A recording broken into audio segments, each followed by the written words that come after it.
Hi my lovelies! Welcome back to my channel. My name is Sally and I am here to talk to you about true crime cases, conspiracy theories and urban legends. Thank you to everybody that has subscribed to my channel and liked all my previous videos. It really means the world to me. And if you're new here, welcome. Pull up a chair, get involved. I like to read all your comments on YouTube and Facebook, etc. because sometimes you tell me things that I don't know, and I absolutely love that. Last week I did my first Halloween case, and this week I'm going to carry on with that theme, and I'm going to talk about the man that killed Halloween, also known as Ronald Clark O'Brien. Now I'm going to guess that some of you have heard of him because he's one of the biggest Halloween cases that has happened, primarily because this case is another case where a father does something to their child and it shocks us to the core, and it's not how society thinks that parents should behave, and that is scary to people. So I think again this is another reason why this one is a big hitter when it comes to people looking into familial crimes. So Ronald Clark O'Brien was born in 1944 on October the 19th. And there isn't a lot about his childhood, there isn't a lot about him growing up. Primarily it's about his family life as it was at the time of the crime. And essentially, and from what outsiders thought, he was a family man, he worked really hard, he worked in a dentist. I think he was a dentist, and he seemed to earn really good money. And he had a wife and he had two beautiful children, Timothy and Elizabeth. Timothy was 9 and Elizabeth was 7, and they lived in a place called Deer Park, and it's in Texas. Ronald and his family went to church. They were very big Christians. They obviously believed in God and they worshipped God, and they just seemed like the perfect nuclear family.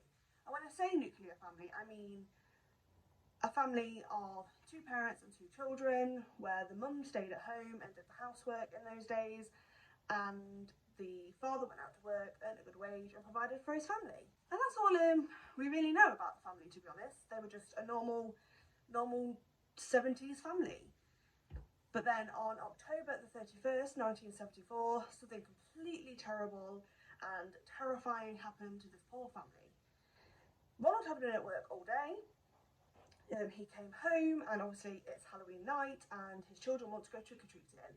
Every year Ronald would take his children trick-or-treating, and they would go to Pasadena in Texas because that's where all the big houses were, that's where all the good candy was, and every year he would just take them out and they would have a really good time. On this particular year he took his children out, and also one of his neighbours came along with him, who also brought his 2 children along. They went out early evening, 6:30, they hit a couple of houses, and eventually they got to this house and the children knocked, and they excitedly waited for their sweets, but sadly nobody answered. The kids grew tired, as they do at Halloween when people don't answer their door, and all 4 of the children and the neighbour decided, do you know what, we're just going to go and hit the next house, see what we can get. But Ronald decided, for a very strange reason, that he was going to wait behind. He said the person might be in the bath, or they just might be really slow to the door, so he would wait behind in case somebody came. The neighbour thought he was just doing something really nice, and he took the kids to the next house. It was a little while until Ronald actually met up with them, and they'd actually hit a couple of houses by this point. Now Ronald came up to them and he was running down the street towards them, waving 5 pixie sticks in the air, saying, oh, the man came, he stuck out his arm and gave me the candy, so I've got one for everybody. And he gave each child a pixie stick. The rest of the evening went on without a hitch. The kids got their candy, they got super excited, they were very happy, and eventually they went home, sort of like later evening, maybe 8:30, they decided it was time to go home. Once they got home, they pulled up on their drive and the kids went running excitedly into the house to tell their mother what they had gotten on their trick-or-treating trip. And Ronald noticed a young boy from the church, and he decided that because he had this one spare pixie stick, he would give it to this little boy. Now, for all my English friends on here, pixie sticks are essentially tubes with sherbet in. We do have them in the UK, but I don't think we call them pixie sticks. I mean, I never have, and my children don't, but that is what they are. They have sherbet in, and they are just sticks. You can get the smaller ones, you can get the bigger ones, and that's just what they are. So the family start doing their thing, they get ready for bed, and the children asked their daddy if they could have one piece of candy before bed, and Ronald, being the kind and loving father he is, said of course, but you can only have one. Elizabeth picked a chocolate toffee, and Timothy picked the pixie stick. We later find out that he picked the pixie stick from encouragement from his father, who wanted him to have the pixie stick. Timothy had trouble opening his pixie stick, so his dad actually helped him. And they also noticed that the sherbet on the inside was very much clumped together and they couldn't really get out the tube. So Ronald, again, being the wonderful father that he is, he helped his son and he separated the sherbet on the inside, and Timothy did it down in one thing. Instantly though, Timothy started to complain that he had a really bad tummy ache and he really didn't feel very well. He also happened to mention that the sherbet tasted very weird. It tasted very sour and he didn't understand why. Within seconds of this poor little soul eating this pixie stick, he was throwing up viciously.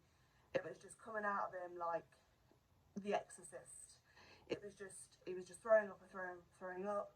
The parents obviously then became concerned and dialed 911, and while they were waiting for the ambulance, Ronald said that he held Timothy in his arms and Timothy just went still.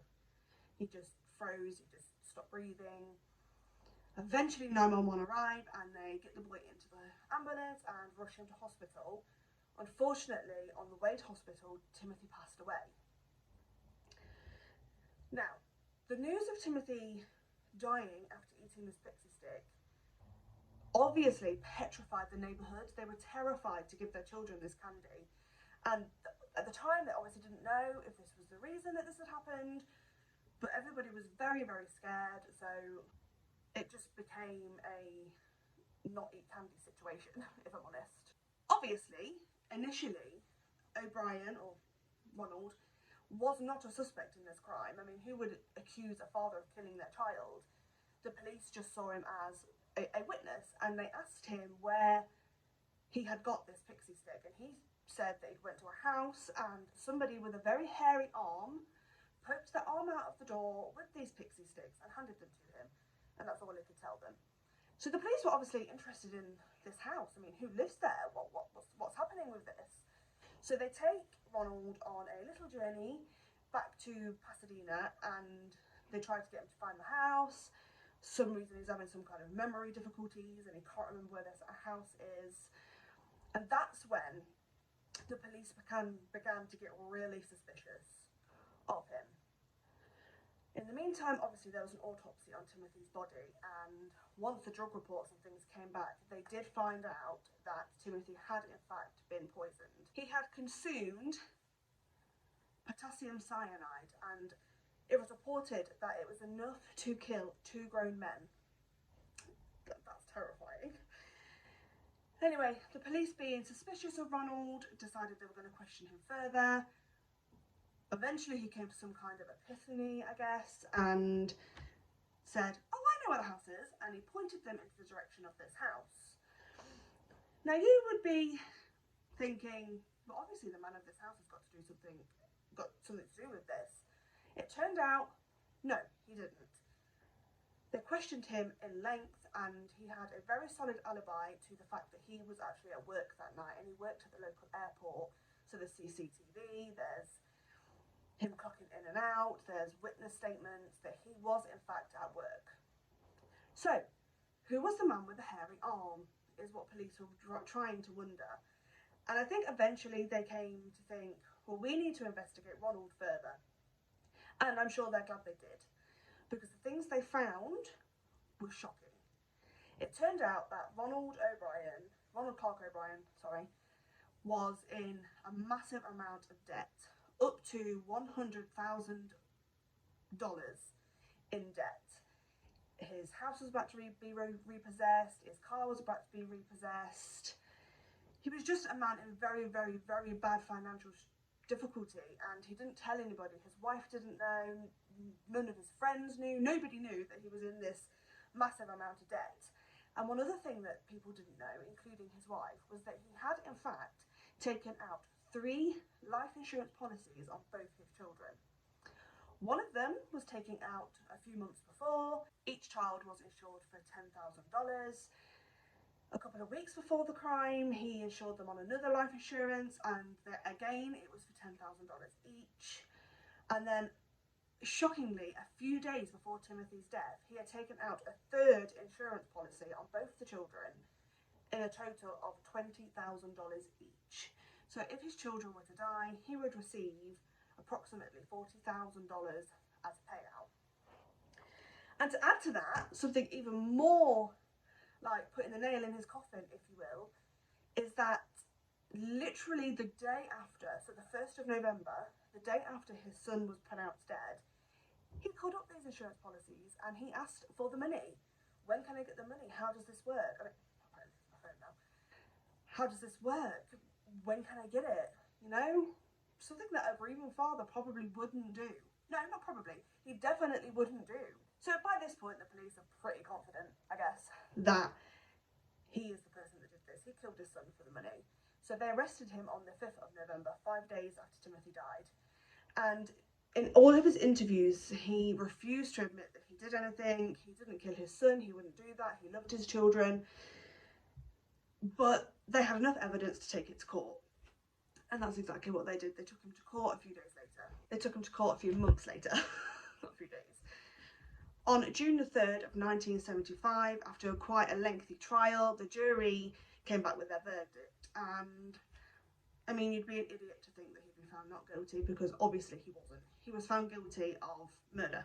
It also turned out that because the other pixie sticks had been handed out to these children, he was found guilty of 4 counts of attempted murder also. And the only reason that the police could prove that it was potassium cyanide that had killed poor little Timothy was because they collected the pixie sticks and each one of them contained a different dosage of the poison, so he would be able to say somebody else did it, I guess. If he thought that he gave it to other children, it wouldn't be so suspicious. And each of the pixie sticks had clearly been ripped open and then stapled back together. He was found guilty of the murders and the manslaughters. It took only 71 minutes for the jury to come back and sentence this man to death. He was kept at the Huntsville unit in Texas for years and years and years. Anybody that knows about crime knows that it takes years to get a death sentence completed.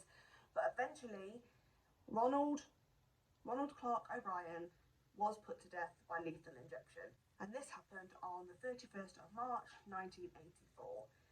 And since that day, he has been known as the man that killed Christmas and the Candyman. He is buried, not with his son, but that was the end of his killing, I guess. Who knows what would have happened if Timothy hadn't eaten the pixie stick that night and another child had died. Who knows, we can only guess. But yeah, so that was a really short video. I'm really sorry about the lighting. It got really dark really quickly, and the only light I have is a laptop light, so it makes me look crap. But I had to do a video because I'm running behind, because I've had a really short week, so I had to do it now, and now it's really dark. Go away! Go away, Halloween! Go away. Now I know you're listening. Go away!